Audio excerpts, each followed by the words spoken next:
दोस्तों, भारत के सबसे ज्यादा बारिश वाले इलाके में भी पानी का संकट क्यों बढ़ रहा है? पूर्वोत्तर भारत को हम हमेशा जल समृद्ध क्षेत्र मानते आए हैं।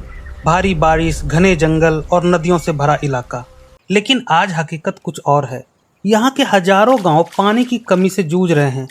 इसी समस्या को देखते हुए पूर्वोत्तर भारत के सभी 8 राज्यों ने पहली बार एक साझा पहल शुरू की है, जिसका नाम है हिमालयन वाटर पार्टनरशिप। इसका लक्ष्य है पहाड़ी झरनों को बचाना। दरअसल भारी बारिश के बावजूद ये झरने जंगलों की कटाई, अनियमित बारिश, भूमि क्षरण और जलवायु परिवर्तन के कारण सूख रहे हैं। अब सरकारें सिर्फ झरनों को नहीं बल्कि पूरे स्प्रिंग शेड यानी उस पूरे क्षेत्र को बचाने पर ध्यान दे रही है जहां से झरनों को पानी मिलता है। त्रिपुरा पहले ही 70 से अधिक झरनों को पुनर्जीवित कर चुका है और अब बाकी राज्य भी इसी राह पर चल रहे हैं। पानी की कोई सीमा नहीं होती।